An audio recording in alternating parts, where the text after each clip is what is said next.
One. Hey, Slava. What's up, man? What's going on, man? How you doing? Hang on. Let me turn this ESPN keep going on me. All right, man. How are you? I'm good. I'm good. I'm still alive, which is good. Yeah, man. Yeah, it is, man. I know it's hot in Cali right now. Well, I don't know if you know this, but I almost died in October.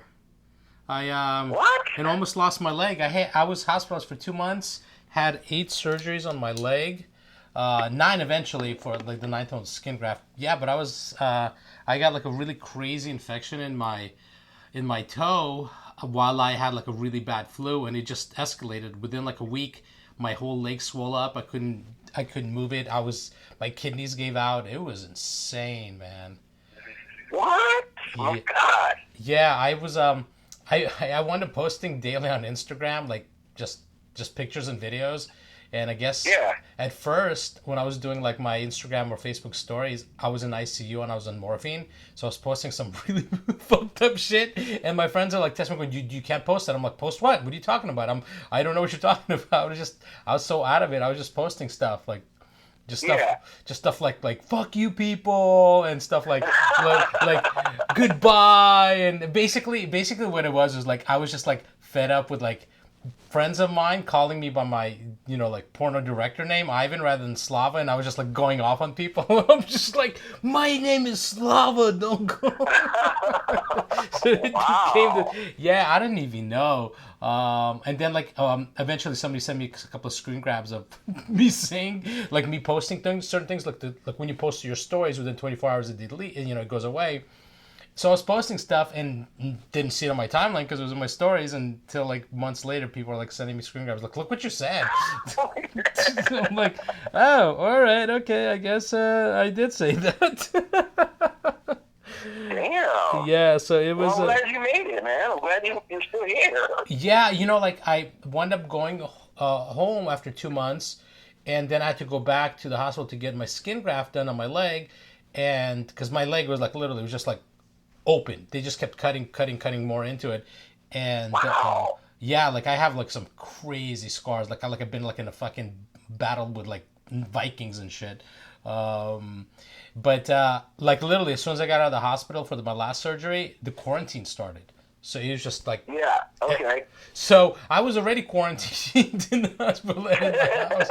So people are like, how's that affecting? I'm like, it really isn't. It's like helping me heal while everybody else is like quarantined. So like I'm not losing any work or anything like that because everybody's kind of in the same boat. So Right, yeah. yeah, so now it's just like I've been finally like getting out and walking and exercising to get strength back in the leg because I lost like so much muscle mass in my legs. They were afraid because I was like bedridden for like a month and a half, and I lost like so much muscle mass in my legs. They were like feeding me so much food. I'm like, I can't eat anymore. They're like, you gotta eat more. You gotta eat protein. I'm like, oh my god, I love eeating and I just can't eat anymore. I'm over it.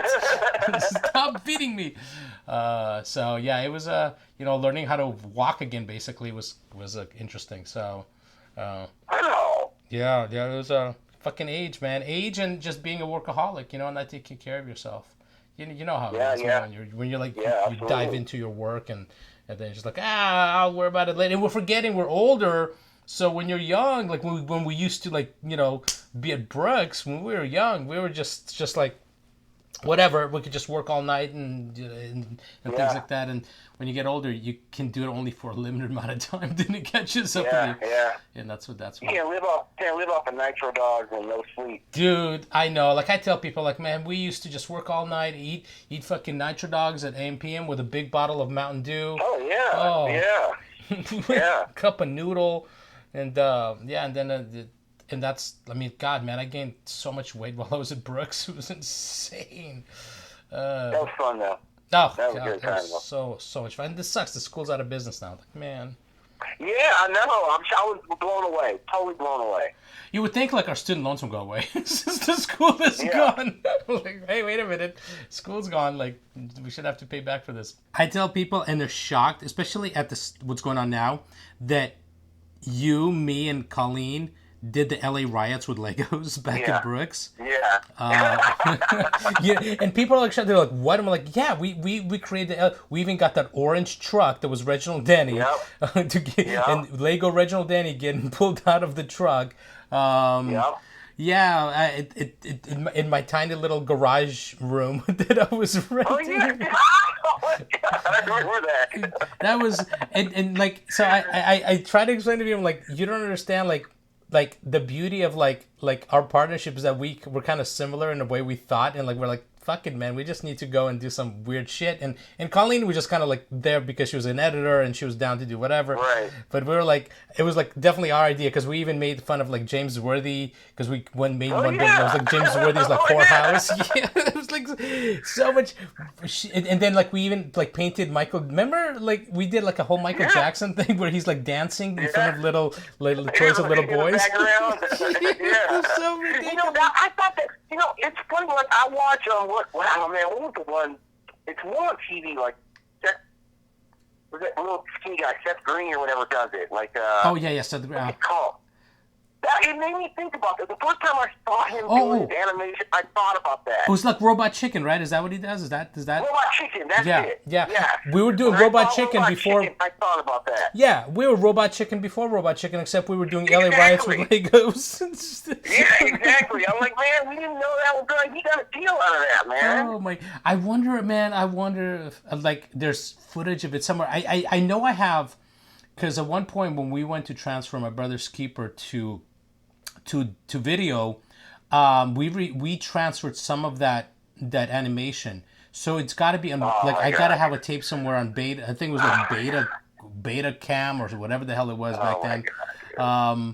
But that was because I remember the what's the most vivid thing for me about this whole LA Riot Lego animation is that when we were showing it in the flatbed room that one day, Ernest Brooks came in and then we wound up showing the LA Riots and Legos to the owner of the freaking school. We're like, man, this couldn't have been like written any better.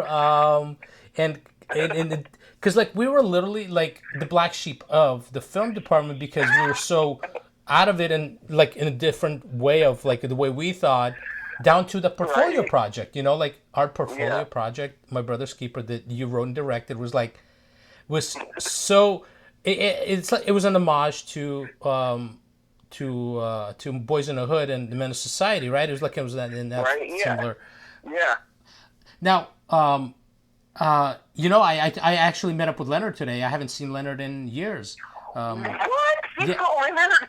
Yeah, I saw Leonard, and he actually writes sci-fi books. Yeah. How interesting, right? He's an author now. Yeah.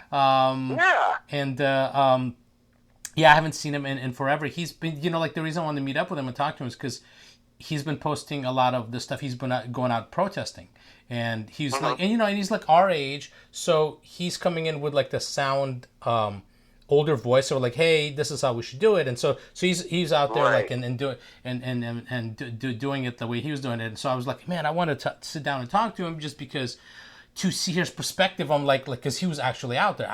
I could, you know, like I could barely walk. Like I wish I could go out there, but I can't. One, I'm older. Two, like I have this leg situation. I can't run from anybody or do hardly anything. So I was like, I'm just going to do what I can, like, you know. And but yeah, so he's. I haven't talked to anybody else from that, you know, from our ventures at Brooks. But yeah, Leonard's out there, which is great because like you're doing similar stuff as well. So it's kind of cool that everybody's still being creative and letting their creative mind, like, you know, do this stuff, because it's still a labor of love. That was the reason why we're all doing it originally, right? Going to Brooks and absolutely. Yeah, because like I remember you had the comic book that you and was it you and Rock were working on, right? I think. Yeah, me and Rock were working on the comic book. Yeah. But, you know, it did, like I said, we got in the high time. We were kind of in with the cannabis group before it started getting legalized. Yeah. Which was kind of a cool thing. And, you know, we were connected with this guy out in Hawaii who was, he had a church.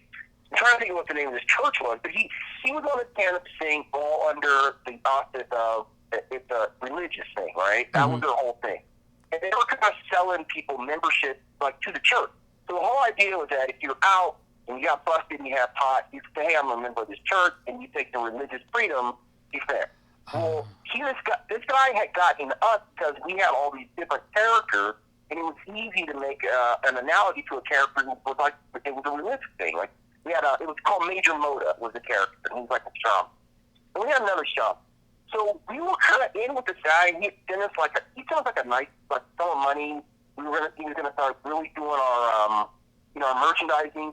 He got busted by the Fed.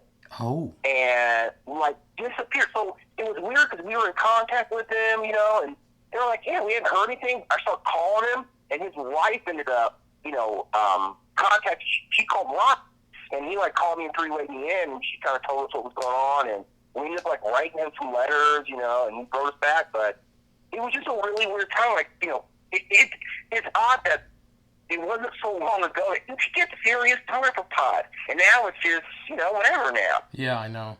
I think that's the thing. That's like it's because like I still don't smoke. Like, I mean, if somebody has it around, they offer it to me, sure, I'll smoke. Or I'll eat edible. The problem with me is I eat edible and my legs stop working and I act really weird. So like I'm just like I kind of limit myself to it. Well, literally my legs stop working. I'm like I can't walk anymore. But back then, like when you're actually doing all that stuff, it's you're like against the system in some ways because it wasn't legal. And so it was kind of like cool to be that rebel, like you would wear the marijuana leaf, whatever on your clothes, and then it was like I'm a rebel because I'm doing this. Then all of a sudden it became legalized, and then like okay, so are people who are not smoking rebels now because everybody's smoking now? So it's not even like it's you can't even capitalize on it anymore because everybody and their mother is doing it, and you have old people smoking joints now sitting, in the retirement homes, which is fantastic. But it took away from that whole like the subculture of like we're the rebels and we're doing this and we should be able to do it. And now it's like everybody's like, hey, we all got it now. It's cool. Like. I was in Colorado last year, and people like smoking right there, like on the street. I'm like, holy shit! Like I don't even see that in LA. Yeah, it's so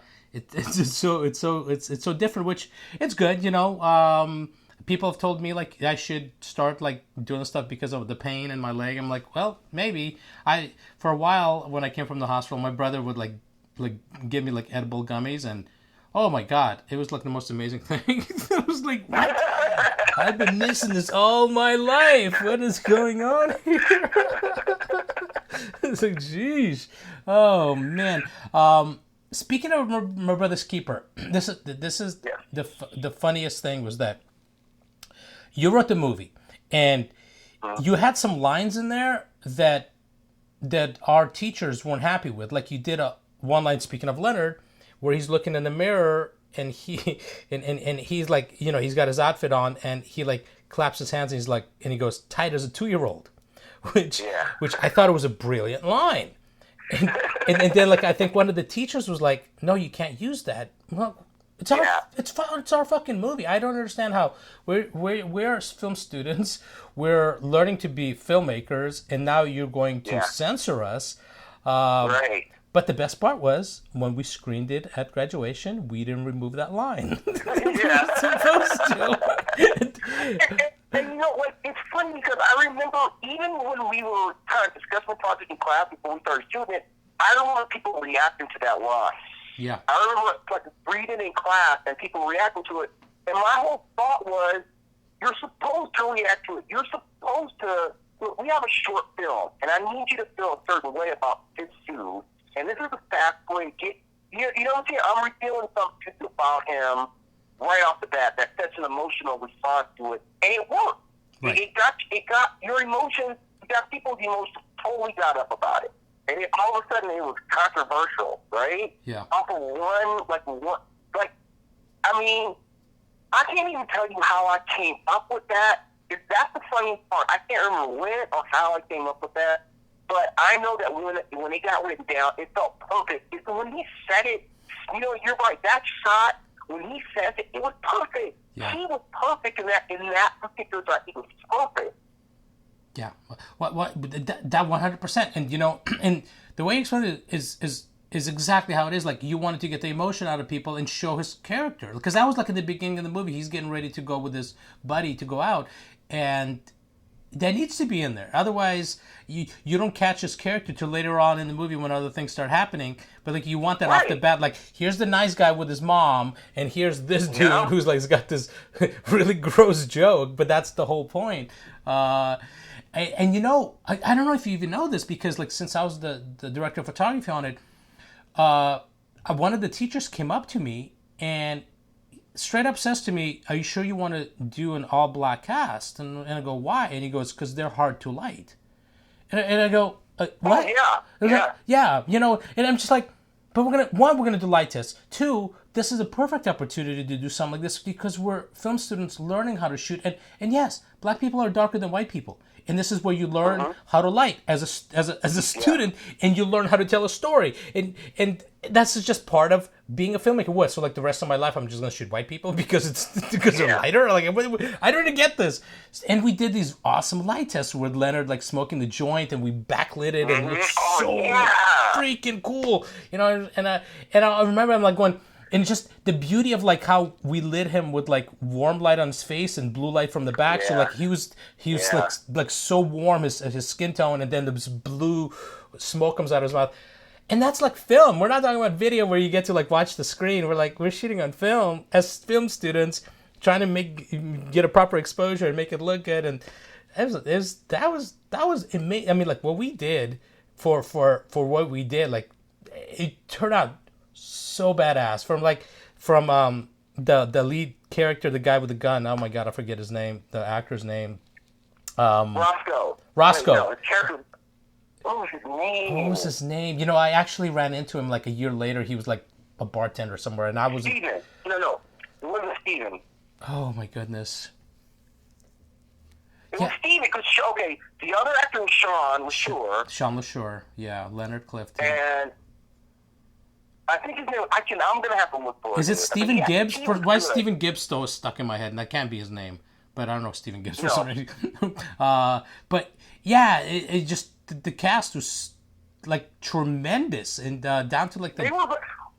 Dude, I remember the scene that you lit for the mom, because she was the best actor. Yes, Casey. Right? Casey. And yes. Casey, and it was the way you lit her. And she was crying, and her eyes were sparkling. And that always, to me, I was like, that's the most incredible, shot that we have. It's just the way she was lit. She had emotion on her face, and it was just like her eyes were like diamonds, the way they were just flashing the light, which was so, it was just, to me, it was always powerful. So, like, you see the tears, you see, like, the details, and the way her eyes respond to that light. It was beautiful lighting, and that's, I think people are more afraid to light dark-skinned people, then it actually is a real obstacle. That's just what it is. But that's exactly it. And if you light it as like it's supposed to be natural, this is what happens. Lighter people are blown out when you're shooting like full-blown lit scenes. Darker people go a little darker when you're shooting more dramatic scenes. That's just part of life. Right. That's how life is. Like, we're representing life. And that was like when I was told that, as a student who's learning how to be a cinematographer, I'm like, wow, that's kind of awkward for you to say to me, because like, and no, we're going for this, and love the script, love the idea. No, this is what it is, and it turned out fantastic. I love that movie. I wish like we had like a really good solid copy, because back then it's like you have to edit it on film. Then the negative is cut, which was cut by Glenn Beard, and he cut the negative for us, and then we had the print, but the print, then we have to transfer it to video. So I don't even think I even have like the original, like, what I do have? I have the print that we sent to a film festival still somewhere. I have to, because I remember I got something back. I also have Art of Illusion movie we did. Prince. Remember that movie? That was cool. Yeah, that was a lot of fun, because we had some interesting moments with our partners in that movie on that short. but yeah, like we wound up doing all these really cool, interesting projects, especially like My Brother's Keeper, and for me and you, like you came from Fresno, I came from LA, so all of a sudden also we got these stereotypes from our classmates that like everybody thought I was a drug dealer because we're only black. And I'm like, I've never even seen a joint in my life, let alone be a drug dealer. Right? You know, it's like, oh my gosh. And I think you might have been the only black student there, as far as I remember. I don't remember that there's... Okay, there was one, okay, there was three others, okay? There was, I can't remember this guy's name, but he was an upperclassman, and he graduated like our first time, and his name was Tony. He was like an upperclassman, and he kind of greeted me, he was real cool. And then there was the guy who came in after us. He was always telling me to keep it light. Oh my God! Now then, that saying I remember. I just don't remember who he is. I totally remember somebody saying that. And then there was the pretty black girl who totally dissed me. Remember that little girl? She would not interact with me in any way. It was the weirdest thing. Oh my God, that sounds so familiar. So what was her deal? She just like thought you were hitting on her?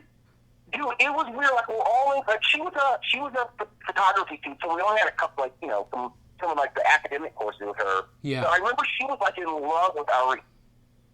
She was like in love with Ari, and like she never said anything to me. Like literally, she never talked to me the entire time we were still together. Huh. Wow. And she was pretty. I was like, man, I was kind of like, that's jacked up, man. It's a pretty girl. But here's a really funny. This will make you laugh, dude. So remember when Pet was working for that restaurant? She was working for like a restaurant down on State Street or something. Yes. And she had gone in and worked. It was like orientation, whatever it was. And you were with me when I went to go pick her up. So we're just standing outside of the restaurant, like not like probably just sitting there talking. And I remember like I had on that Team USA, like Charles Barkley jersey and stuff, like just like some regular stuff, just whatever we were wearing. And the guys inside of there told her, "Oh man, you gotta watch out for those guys." And she's like, "Those two guys right there?" She's like, "Those are two Brooks students." And it was just like the look, like it was our look was so urban that it shook people, dude. It seriously did. It's so funny but that's how it was, because you also, like at Brooks, you had students from different parts of the world. So now like there's like now they're stereotyping because of where we come from and what we look like. You're like, and I think that's why it worked out so well that we became filmmaking partners, and we wound up doing a project like My Brother's Keeper, because it was totally up our alley. And that was like that was what, like 96, 97, something like that, I think. And that was like coming off a lot of like Boys in the Hood, Menace to Society, and all that. And so it was kind of incorporated into the movie, and it was just completely 9-day from what everybody else was doing, because we literally put our love into what we do, into the culture, into this movie. And I to me that's like one of my favorite things I've ever done, because it's on film. You know that a lot of people don't realize that, like, now everybody and their mother's like an Instagram model, an Instagram photographer. You know, like pick up a film camera and let's see if you could actually know what an f-stop is. Right. You know, and so to me it was just like it's a project that I actually looking right now. I have a couple of posters up on my wall from My Brother's Keeper. There's one from the liquor store, and there's one of in that graffiti room that we shot in. And, oh my God, the graffiti room! Yeah. Wow. You know what that was? You know, it's funny. As you were talking about, I was remembering us. I don't know what we were doing, but we were in Hollywood, probably like either buying film or something like that, and we went by Stay High's house. Remember Stay High, the guy, Leonard's friend, did the track for us? Mm-hmm. Yes. And we go to this guy's house, and it's like 10 o'clock in the morning, and he's up smoking a joint, right? Oh my gosh. And he's like, that's our music. I mean, like the whole thing was kind of cool, and you really think about all these different elements, and like, who was contributing to it. Like I thought it was a really, really cool project. It was really cool. Yeah, you know, like the between that one and Art of Illusion, we had so much that we did. Like, I mean, like in Art of Illusion, I don't know if you remember this. Like we had the guy who did our voiceover was Don Messick, who's like the voice of Scooby-Doo. Yeah, I tell people that all the time. I forgot that until recently when I was like looking through my old reels. I'm like, oh, Art of Illusion, and I'm like, wait, Don Messick was our voiceover, and how was he our voiceover guy? He was like Scooby-Doo voice. He was a friend of Ian's. Yeah, okay, that makes sense. Ian told me to call him, and he was like the coolest guy too. That's what I tell people. I'm like, I rolled over to Papa Smurf's house to his studio, and he laid down a voice for us. Oh my God, he did Papa Smurf as well, huh?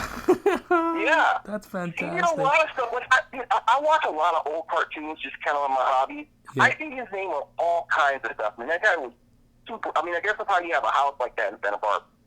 You know, a beautiful house, your own studio in the back. Like, that was a nice spread, man. I loved his house. See, I've never met him. You're the one who went and got the audio. That's right.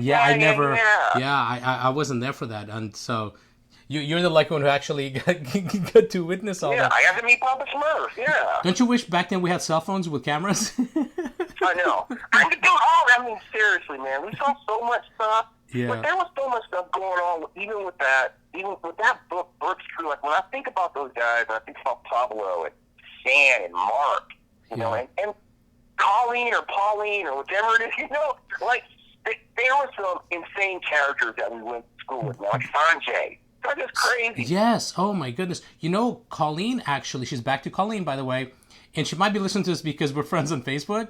She came to visit me. She drove from Sacramento to visit me in the hospital. And she was one of the first, because like I was very emotional in the hospital. I'm an emotional like person anyways. Like I'll watch like home edition makeover and I'll cry and stuff like that. So now I'm in the hospital on all this medication and my leg and people are being nice to me. And so I was constantly like crying or like being like really polite to the doctors and crying and stuff. So she texts me and she's like, I'm going to come and visit you from Sacramento. And I'm thinking, and she's still, you know, now she was older than us. So she's older than us now. And she's still heavy set, you know, so I'm sure her health is not like conducive to traveling such long drives. But she came out to visit me from Sacramento and, you know, we were sitting there talking. And the one thing she says to me, like, I got choked up like at that moment. And then I still do once when I talk about it.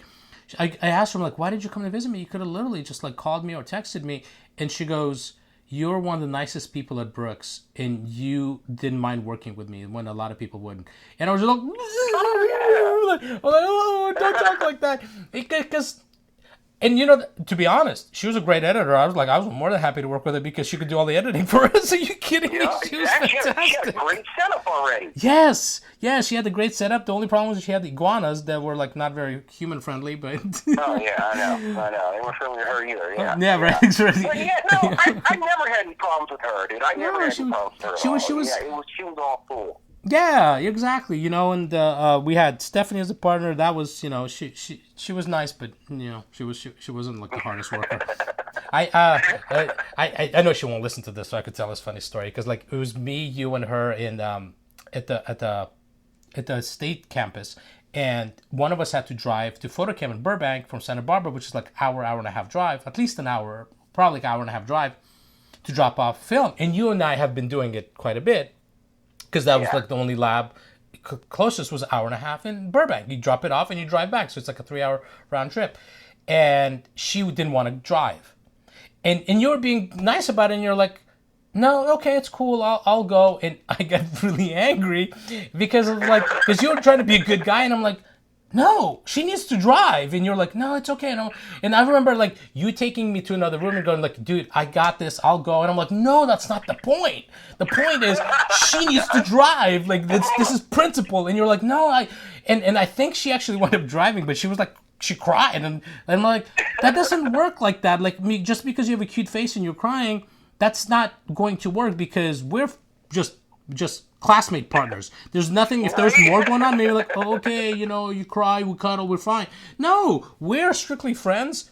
You're like a dude to me with big boobs. fine. You're driving. That's it.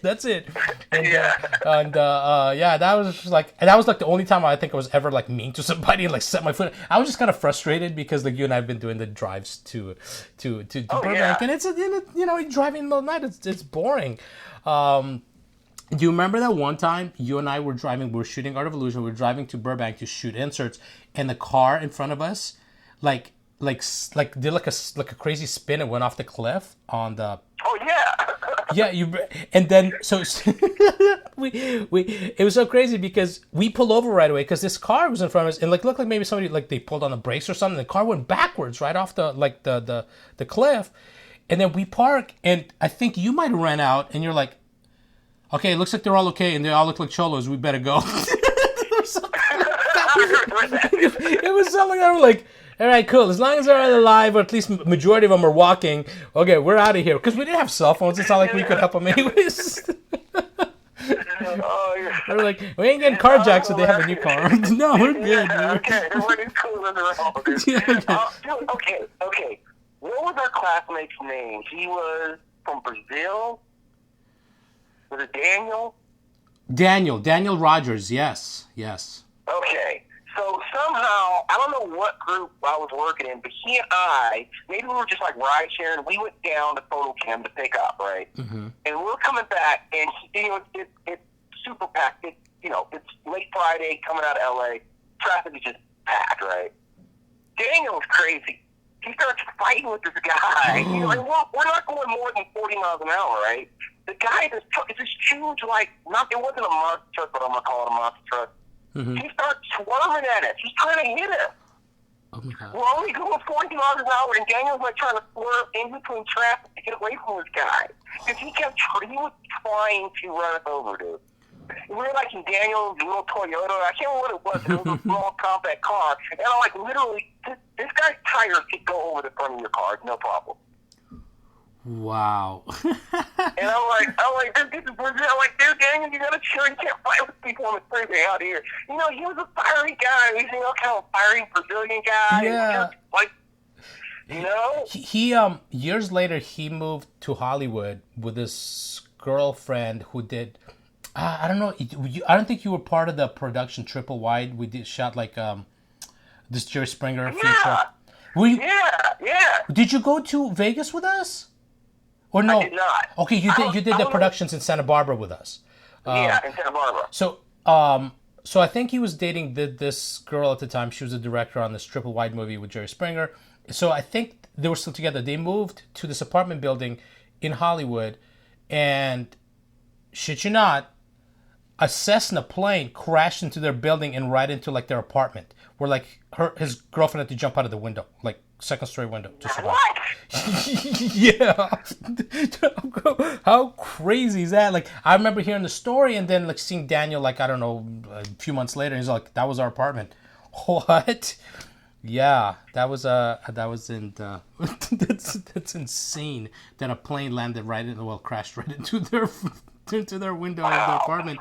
Yeah, and then years later, his wife, I think, she's trying to pitch a reality show about me, and we had like how I am. I've never changed. I've always been. I wear shorts, a hat, shirt or jersey, and don't buy me any bougie ass food because I wouldn't even know what to do with it.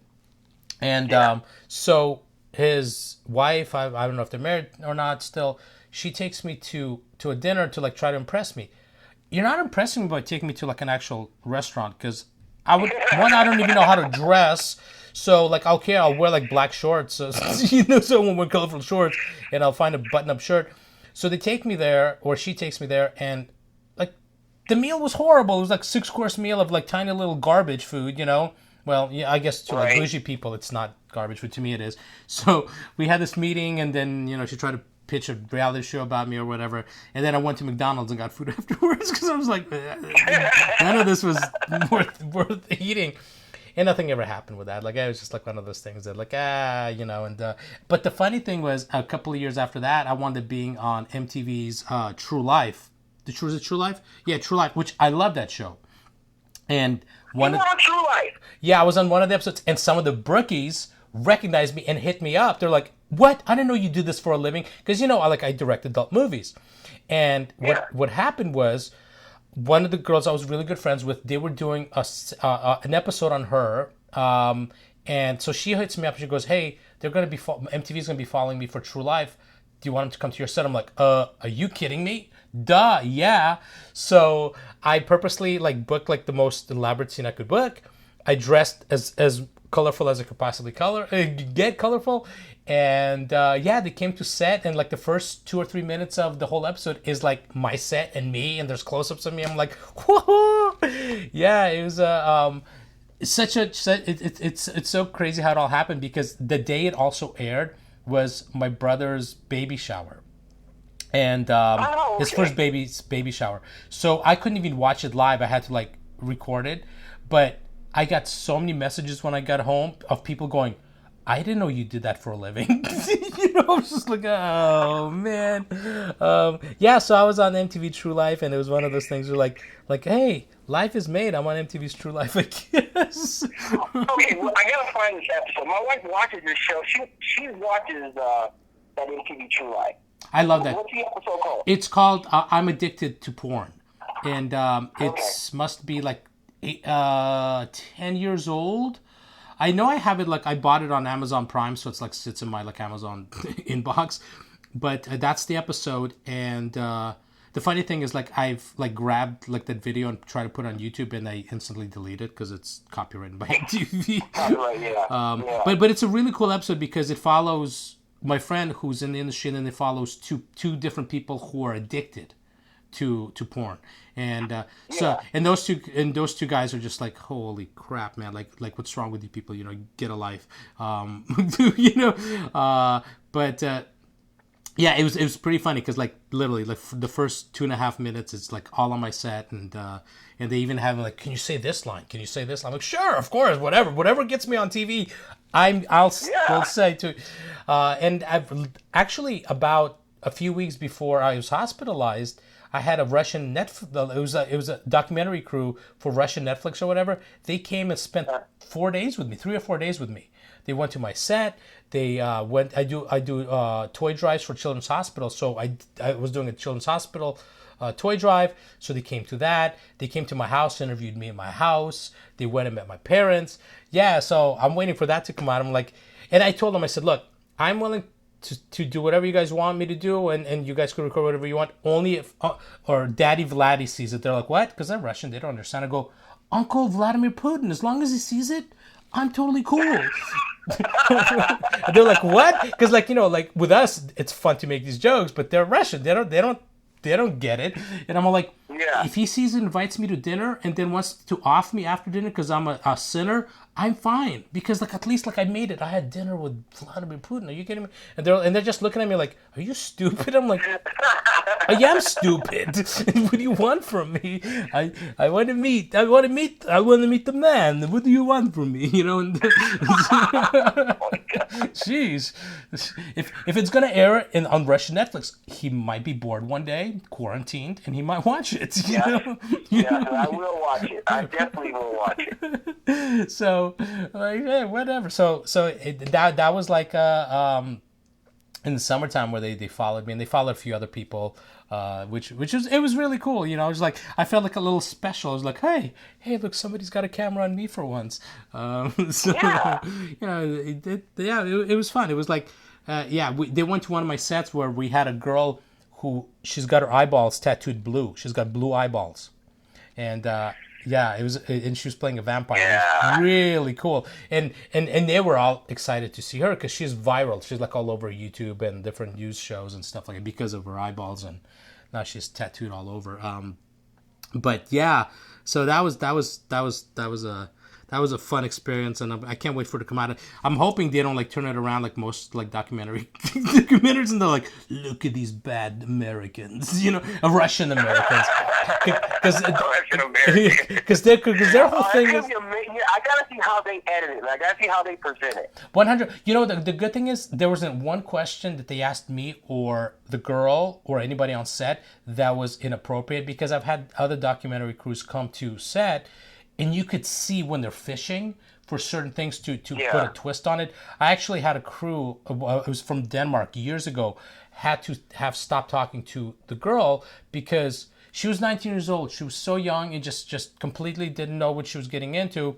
They came to my set to interview me. They started interviewing her, and I'm listening to the questions.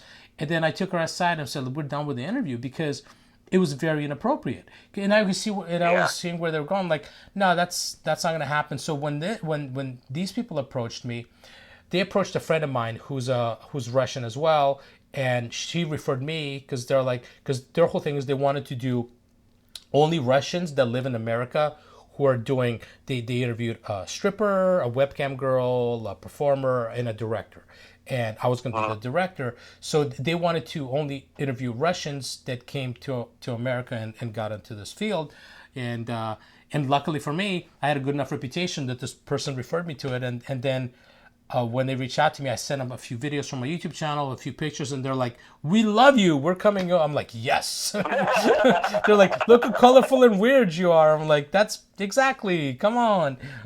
So Right? that's like, I'll be honest with you. That's one of the main reasons I still do what I do, because I get to be my own boss and dress the way I want. I still don't wear pants. I still don't wear button-up shirts. That's the beauty of working in the creative field where you can do whatever you want, and to a point, obviously, because I'm still like the movies that I do, I can be like, "Mom, take a look at this. I'm so proud of this." There's limits to what I can do, so I still do like horror movies whenever I can on the side, as the labor of love and stuff like that. But yeah, the day I have to wear pants and a button-up shirt for work, man, just like I'm over it. I know. I get it, man. I get it. I get it. Like my parents would always tell me, like, "Why don't you act your age?" And then when I got sick and almost died, I tried to act my age and I almost died. Do you want me to act my age again? No. Yeah, I'm acting like this from now on. That's right. It's an amazing thing that people never tell you that as you get older, you don't necessarily change. You're the same person. You're just older now. Yeah. It's just you look different. Like your knee aches, or gain more responsibilities. But I'm still that same person. Yeah. I mean, and that's the thing. Like, what you were saying earlier about creativity. Like, to me, that's an amazing important thing to have some type of creative expression, whether you're doing it professionally or not. I think everybody needs to have some kind of outlet, whatever it is. It's just an important outlet, and it's something that people push off. Like, you go to work all day, and I'm kind of like, over the years, I've kind of floated in. Like, I've had times where, like, when we were doing the cannabis things where everything was good, and I was just doing that. And I floated between, like, I usually try to maintain some type of, like, an outside sales job where I can work from home. Like, right now, I'm kind of partnering with this guy who does he has a 3D. So I'm looking for a guy who does 3D printing out here. Like, we're kind of the big shop for, like, most of the 3D printing out here. We do a lot of amazing stuff. We work with, like, custom car stuff. We got Netflix out here. We do the other division that does a lot of, like, props, things like that. I got started with this guy because we were talking about character. And I just mentioned that he's a friend of mine, and I mentioned that I wanted to be able to do my own character as my story starts to progress. So he had just bought, like, the second 3D printer that they had of the big HP. So he brings me in, and we start talking about it. So we've been kind of planning on, when he launched this new company, that he wanted me to come in and be a part of it. And so I've been with these guys for, like, the last year now, whatever it is, and it's such a cool thing because, again, you're right back to creative people. It's a small company, but they're well funded. So I don't feel like my boss is in San Diego. He lives in San Diego, so I don't really have like someone like micromanaging me. So I get to spend a lot of my time out talking to people. And what I was saying was, for me, I wanted to get into auto part of it, like the guys who do custom cars, because a lot of people don't realize, you can do almost anything with 3D print nowadays. You can do metals, you can do plastic. Really? And, yeah, dude. It's way out there now. We have metal printers now. So I can go to guys, we can do carbon fiber printing. So I've been doing stuff on, like, custom car groups. Like, I've been doing really well. Even though the economy slowed down, car guys are still doing custom cars. They haven't stopped. So I've been doing orders for guys doing stuff on their Mustangs. I did some nameplates for a guy. I have a guy who fixes like old Range Rovers. You can't get parts for it. You got to get out to UK. We 3D print. So it's been like an amazing, and I get to travel. You know, I spend most of my time kind of traveling around Albuquerque in the state, just kind of hit people up, big fleet and stuff like that, and it's been really cool. Wow, that's so, because like, you know, like I watch a lot of the like American picker type shows, or like car shows where they're rebuilding old cars and they can't find parts, so now they could like actually print those. Oh my God! So what about like body parts? Is that even a possibility in some way? Yeah, it is. It is. It just depends on the size of the machine. So you have machines that are long enough to do a whole body panel. I mean, there's already designs, like, I know there's a smart car 100% done through a 3D printer. Every single component of it. So it's, you know, obviously there's some stuff, but like literally whatever you need, there is a printer that does that. And now that, you know, I think since this whole COVID thing, like, I think what we're seeing is global economies mean you have global pandemic. Like, whatever they say, if we caught this from China or the UK, we buy a lot of textiles, like our shoes, our blankets, our underwear. All this stuff comes from overseas. And I think people are going to start looking at how do we start just making more stuff here. Right. Even if it's a couple of items, you know, if it's a gasket, if it's your, you know, I mean, it's smart for the country, smart for all of us, and it'll bring a lot of jobs back. I mean, we haven't, since the quarantine hit, I've been working from home, but my production guys haven't stopped. They haven't stopped working. They've been printing, like face shields. We do stuff for the VA hospital. We were printing stuff because we have a lot of Native American pueblos out here who've been hit pretty hard. We've been printing masks and stuff. But we've been working every day. I was in the shop last week. Like, they were printing all these masks, but we had to get them packaged. So I went in and I was just working with the masks, packaging stuff out to get orders out. So for us, this has actually been a pretty busy time. That's like, I can't even fathom that.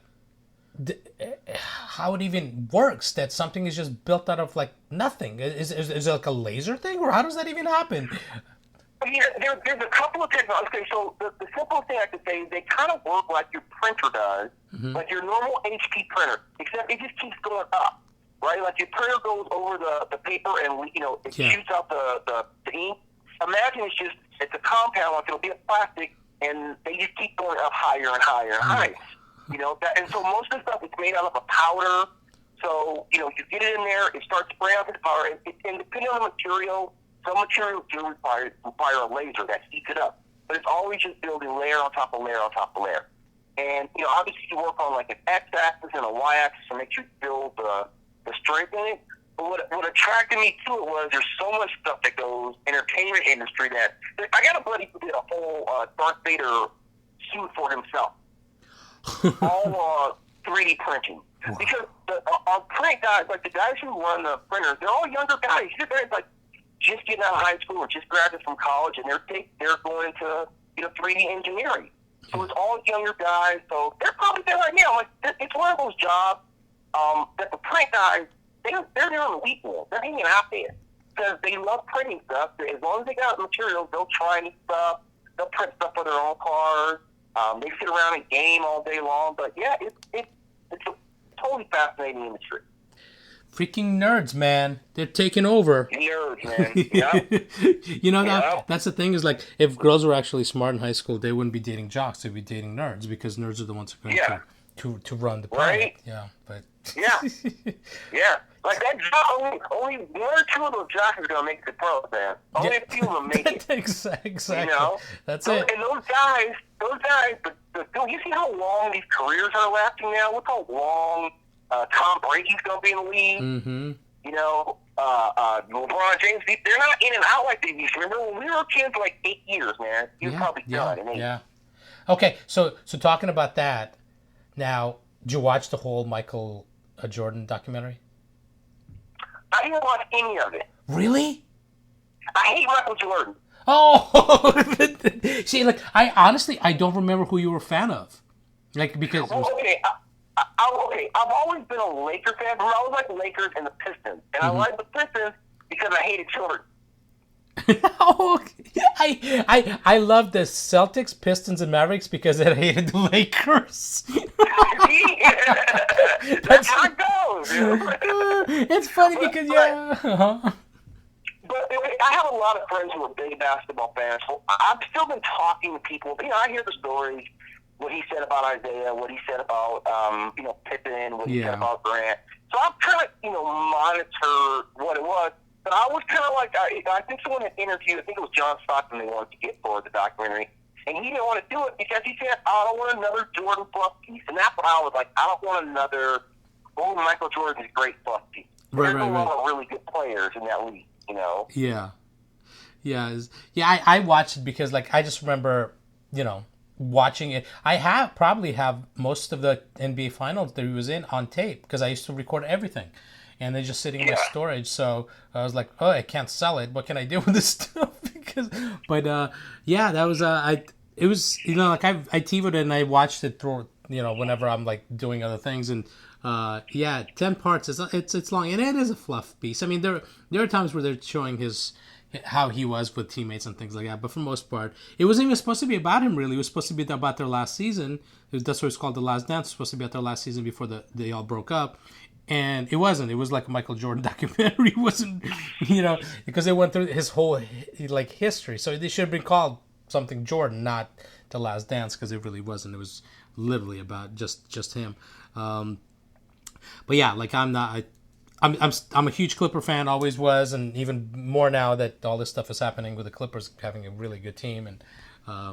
And this, so, like, and I totally forgot that my brother's a huge Clipper fan, probably more than I am. That he was born the year the Clippers moved from San Diego to LA. And and I was how crazy, right? So I was a Clipper fan then, and I kind of like indoctrinated him into being a Clipper fan. So him and I were like total Laker haters and Clipper lovers. We actually went to the NBA Finals when Celtics, we took our dad when Celtics were playing the Lakers, and the best part was when the Celtics beat the Lakers in that game. My brother and I sat there like smirking, looking at each other, while the little Laker fan kids were crying behind us. We were like, to us, I was like, yeah, this is fantastic, because it was like the NBA Finals were always like around like Father's Day and our dad's birthday, so it was, we were like always, we would take him to like either the hockey playoffs or the NBA Finals. So it was cool to go see it. Like hopefully it would have been the Clippers, but. Even if it was Clippers this year, I'm not flying to Orlando because that's where they're playing the rest. They're starting the season again in July, and it's all going to be like in Orlando, Florida. But so you've been busy during the quarantine. Then you haven't had like, time to sit and and worry about catching COVID-19. Well, so my company locked down early, like immediately as soon as it started going down.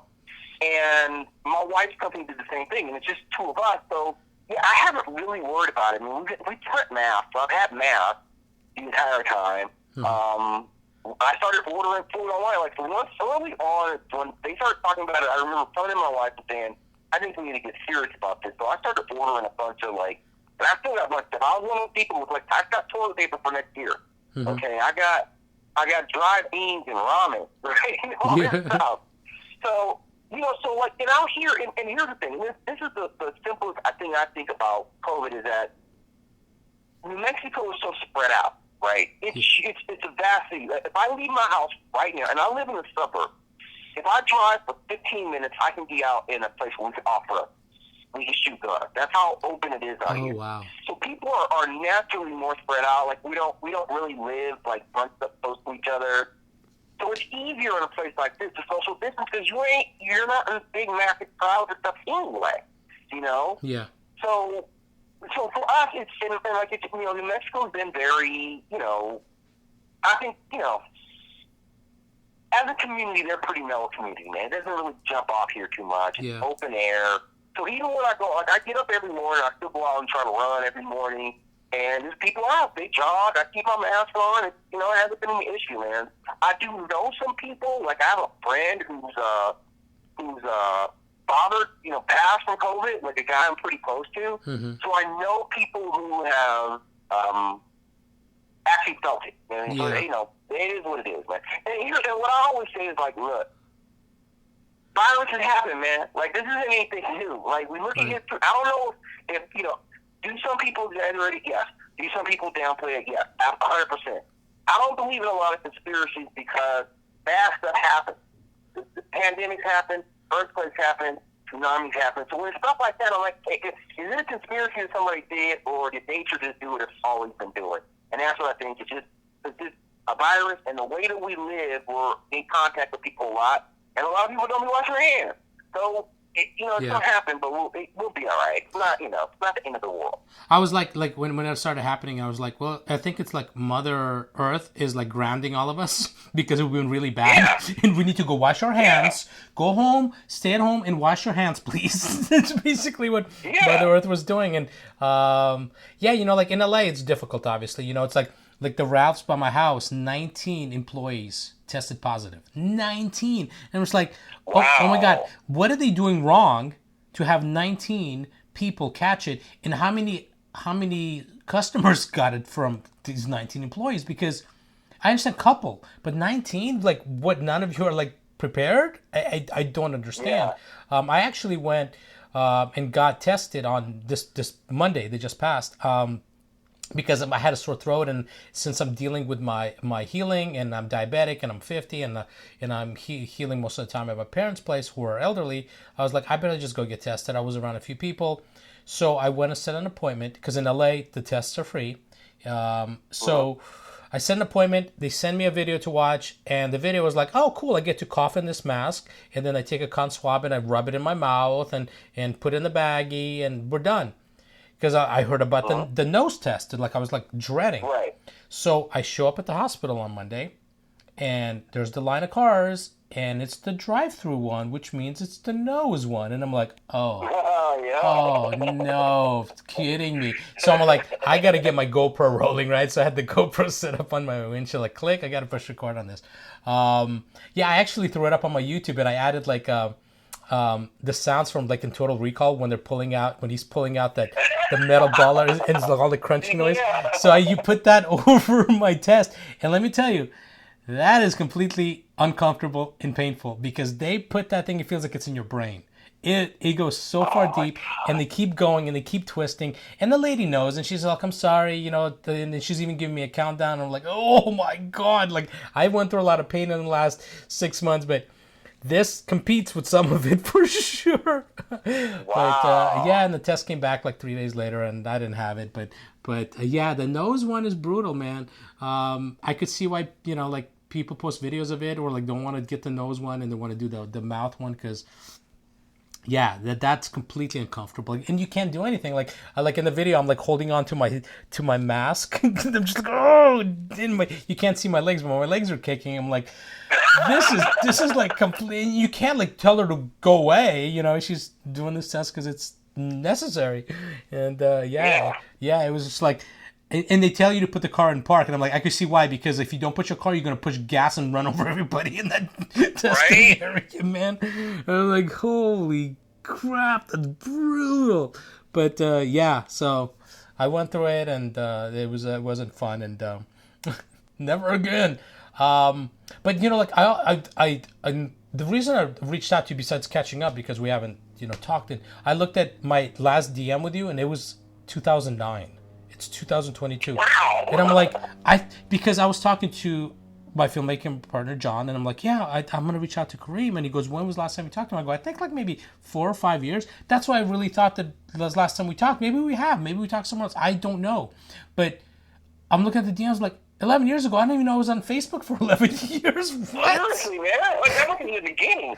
Yeah, I was like, what? But remember when you and we were supposed to go see some movie, and we wound up going to see it. It was the wrong theater, and they let us in. Oh yeah, I remember that. It was like some Demi Moore movie, right? Yeah, it was like Indecent Proposal or some shit. Like it was something. I think that's what it was. I think that's what it was. We were supposed to go see some kind of movie, and we were like dressed the part. We were just like dressed casual, like, and everybody there was like older white people in suits, and we're like, what the fuck? And then we just like, well, we might as well sit here and watch this. But who let us in? Who the hell would let us in? Because we like completely like stood out like sore thumbs, man. That was so funny. That was so funny. I just remember that because of the Straight Outta Compton screening. But I've watched that movie I think 3 or 4 times in the theater. I own it. Every time it comes out on cable, I'm like, I'm even gonna watch the clean version of it, and that was a great movie. I'm not gonna lie. And dude, and here's the thing, like the opening scene with the guy who's playing Easy, Yeah. like set the tone for the whole movie. Like right then, you're like, oh, like that was so.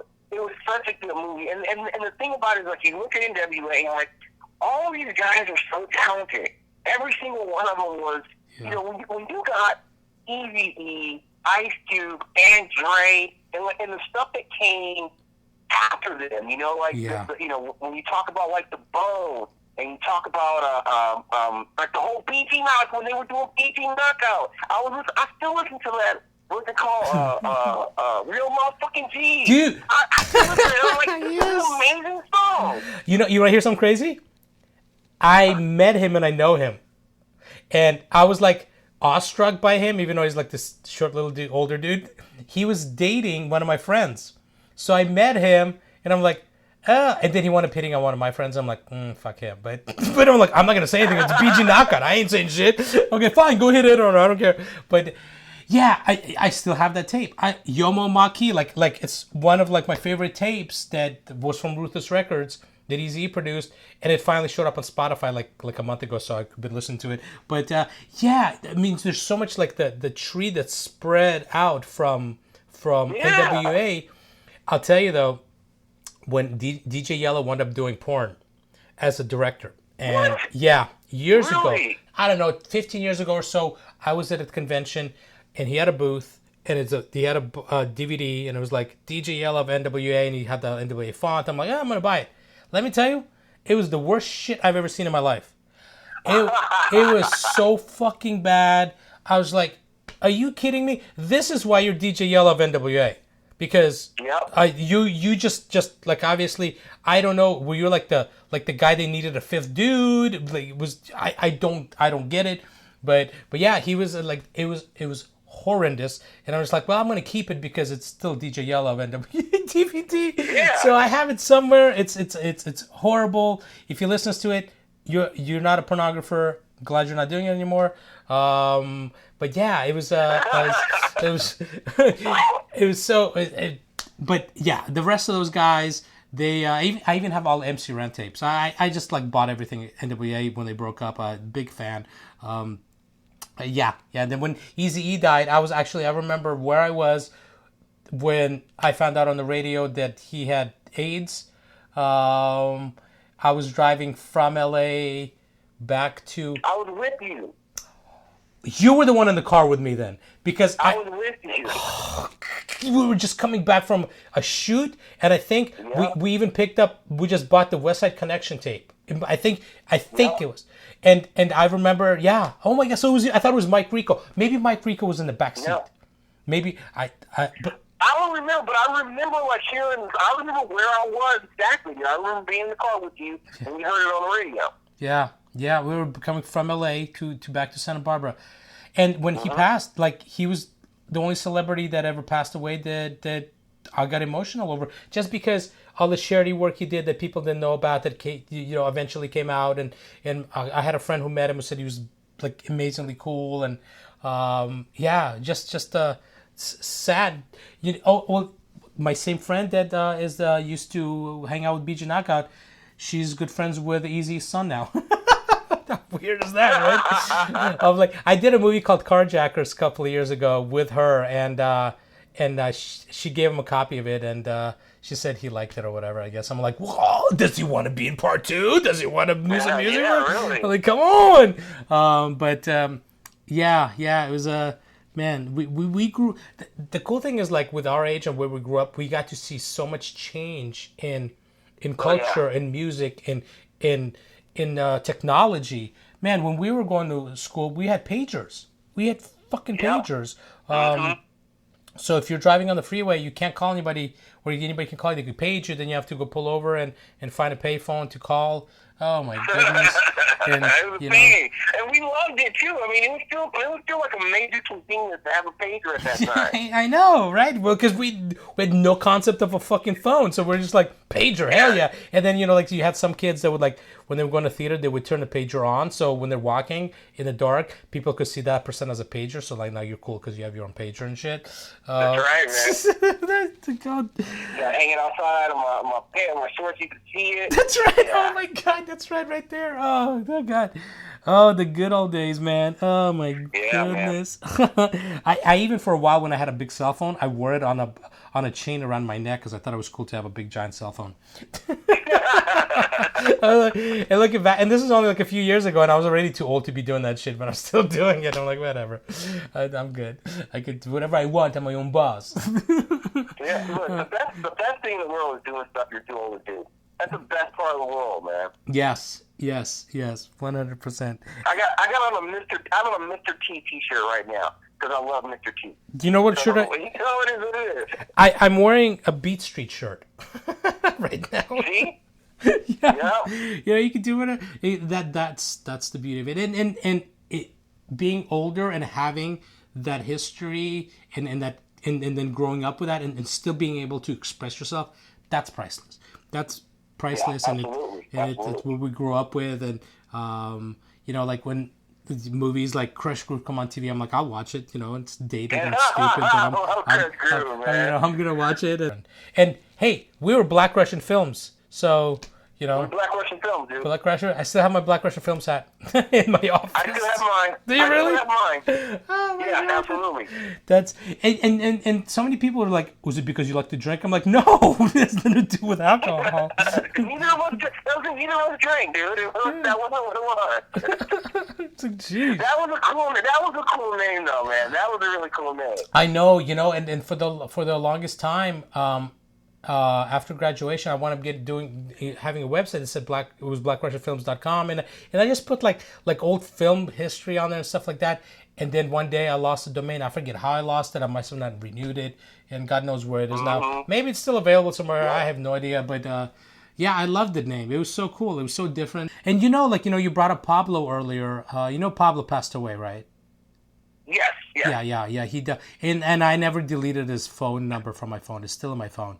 He was like you were saying, with the thing with Pablo, because he was from Guatemala. He came out to Santa Barbara to go to school, but he didn't have money, so he worked as a handyman and a gardener for the school and slept at the school to go through the school, and then his whole thing was all he wanted to do in life was be a photographer for Melissa Etheridge, I think it was, and he wound up being a photographer for a while until he got stomach cancer. So wow. Yeah, so he actually accomplished what he wanted to do, which is, of course, Pablo would do it because Pablo was such a badass person and such a hard worker that he made his dream come true, and just sad that he passed away. He was like in his mid-20s and late 20s when he passed away from stomach cancer. And he was our still photographer for my brother's keeper. I still have pictures of all of us on that bridge, and he's like sitting on top of the net with his camera over us, taking pictures. So much fun. And I don't know if you know this, but Andre Overdahl, who was filmmaking partners with Norm on this movie Future Murder, there were like a couple of classes before us. Andre just directed oh my God, Scary Tales, the movie that was just out. Yeah, he was a director on it. Yeah. He's like the brookie that made it. He's doing well for himself, and now he's in pre-production on another big Hollywood feature. He did a movie years ago, a Norwegian movie called Troll Hunter, and I was watching it on Netflix, and it was really well done. It was like these giant trolls like ripping trees apart and attacking humans. And I'm watching this movie, and at the end it says directed by Andre Overdahl. I'm like, what? Andre Overdahl? What? This is amazing, So I actually DM'd him, and I'm like, hey, congratulations, you saw your movie, it's fantastic. I'm happy for you. And he's like, what are you talking about? You have a dream job. I'm like, no, I don't. All us brookies never aspired to do what I do. I fell into this. Like, we all want to do what you're doing, but I appreciate the thought. But yeah, he's out there like he's a Hollywood director now, which is fantastic, and That's amazing. Yeah, yeah. So that's it right there. so we have Yeah. brickies that are out there, and the cool thing is you're still in creative field, so you're still being creative. Yeah. That's the best part about hearing something that from like old friends, classmates that we went to school with that are still doing the craft rather than have these student loans to pay back or having all this education and not taking advantage of it. Right. And it's fantastic, and it's hard because I mean a lot of our classmates are not doing anything remotely close to anything creative, Right. and we still are in some ways, and that's fantastic. So Well, you know what's funny? Okay, the funny thing. Okay, I got to tell you this real quick though. Okay, so I don't know if you saw Eddie Murphy recently did a Netflix film. It was called I think it's called Dolomite. oh right? hell yeah, I saw it. That's gonna be my first tattoo. Okay, I'm well, getting a remember- Dolomite tattoo. Well, remember Arledge Armanaki had shot was DP for him on like those early films. Yeah. He was probably in that production. Oh my God, I didn't even think about that. Because he started off as a student DP Yes. for people. Oh my, I need to reach out to Arledge Armanaki. Oh my. He would have had to have been on that production. That would have been it. Ever since I saw that movie, as soon as I saw that thing, I said, that Arledge, that's got to be him at the top there right there. Because I remember him having a movie poster in his office. Yeah, oh my God. The only one I remember he directed like Howling 5, DP'd Howling 5 or something like that, which was like terrible, but visually it was pretty. Oh my God, Arledge. Holy sheesh. I didn't even put two and two together because, wow, that's right. Yeah, Arledge Armanaki. He was because he was our DP teacher, and then he wound up going to North Carolina and becoming like the head of department there and being a DP there. And for the longest time, I was working for Hollywood Film Institute, which was basically it was a 2-day film school for like rich people. So basically what we did was I was in charge of all the equipment. So I would on Friday morning I would go pick up the grip truck. I would go to I would go pick up all the lighting equipment first, the dolly, and then last I would go and pick up all the camera equipment. And then I would take it to the studio. It was Raleigh Studios, park the truck there, come back like 6, 7 in the morning next morning, start unloading it. All these students from around the world, around the country would come. And basically the whole point was that we had 2 Panavision cameras.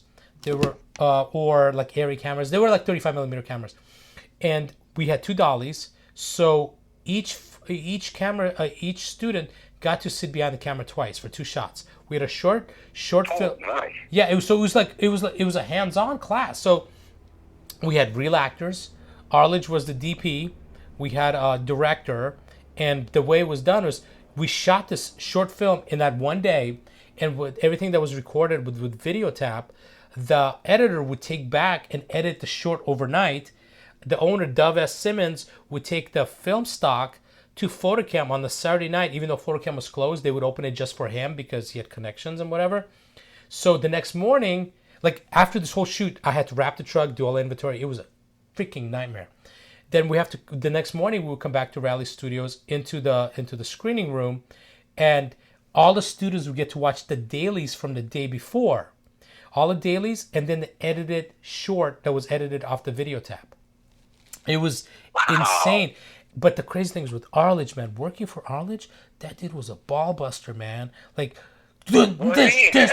Oh my God. Like, that was the only thing I really dreaded was dealing with him because he was such a, like, don't, like literally like a drill sergeant. Like, we're making a movie. Chill the hell out. Like, because what we did was like the second day, he would show lighting patterns to the class. So what happened was it would be like, I would bring a bunch of like babies and tweenies and all the hot lights. Now all the lights are LED, so it's a lot easier and doesn't take any power. But these lights were super hot, so like I had to set them all up, do all the lighting patterns, and then break it all down.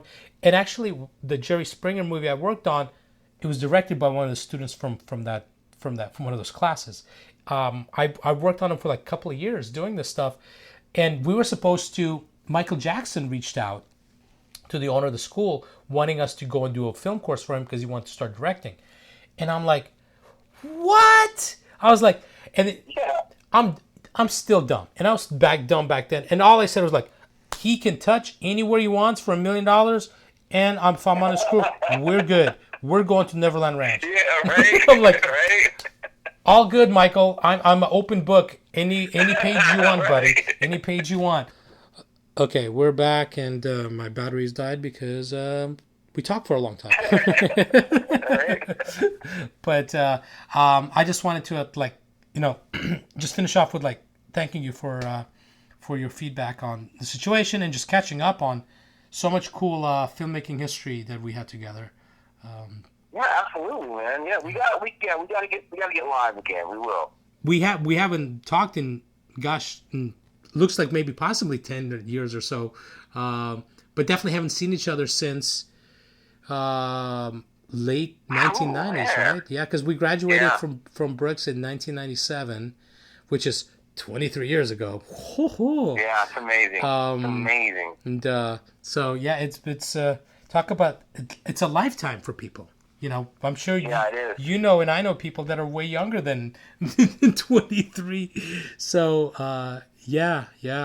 You probably remember my brother's a little child that they used him in Night of Illusion, and now he's a 35-year-old father. And gosh, and my brother for a while was doing a lot of street art. He was doing a lot of street art, a lot of anti-government stuff, and he was he had a clothing line that he was doing, and man, and he was doing it with old hip hop in mind. So he had a shirt that I beg him for the art to the shirt because I want to make more, because I have one and it's so because it's black and I've worn it for so long, it's already it's not black anymore, it's gray, it's dark gray. But the shirt it says with how LA Times letters are, they're almost like old English type, and it says it says LA Times, and then the title says "One Sucker Dead," and then it's got the lyrics for the song. Oh my God. Right. So "One Sucker Dead," LA Times front page, and it's got the lyrics underneath, so it looks like an article, and it's a shirt, and my brother came up with it. It's fucking brilliant, and I'm like, dude, if you make only one shirt that lasts your lifetime, that's the shirt.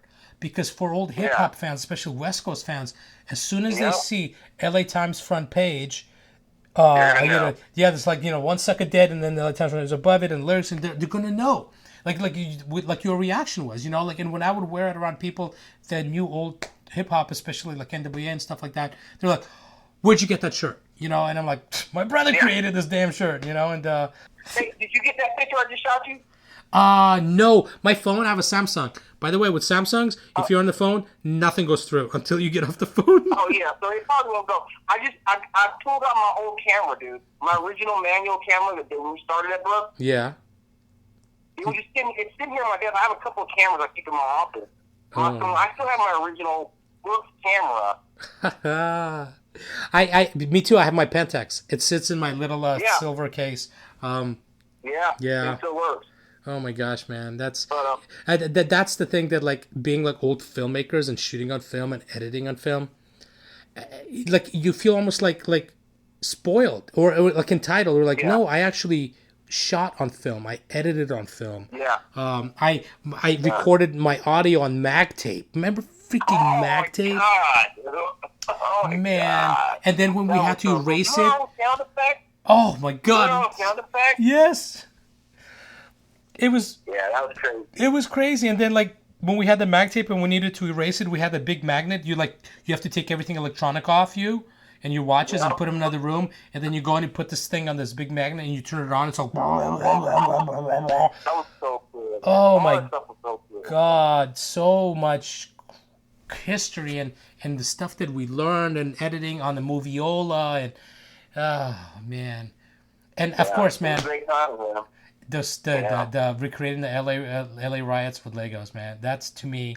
Lego. That's classic, man. That's yeah. appropriate. Yeah. I tell people the LA riots Lego story that we did, and I tell people about Ted as a 2-year-old story to people because those are the two stories for Brooks that you and I did together that stood out so much to me because they're so interesting in so many ways. Because I don't think a lot of film students, especially where we went to, like did things like that.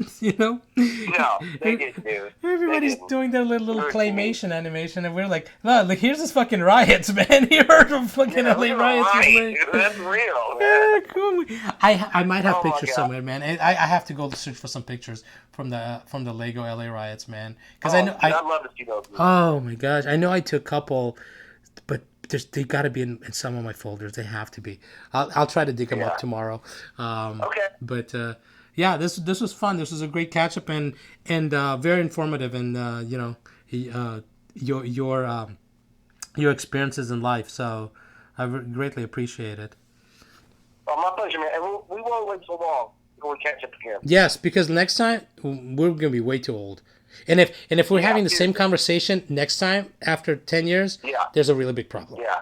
So it's a real big problem. Word, man. I'll let you know. All right, man. I will talk to you soon, man. Say hi to your family for me. Yes, we'll do it. Same here. Say hello to your mom. Say hello to your mom. Oh, yeah, absolutely. Yes, absolutely. yes. I told her I was going to be talking to you, so I'll let her know you did not. Okay, perfect. Don't tell her what I do for a living. All right. No, I won't. All right, man. Good talk to you later. Thanks. All right. Bye.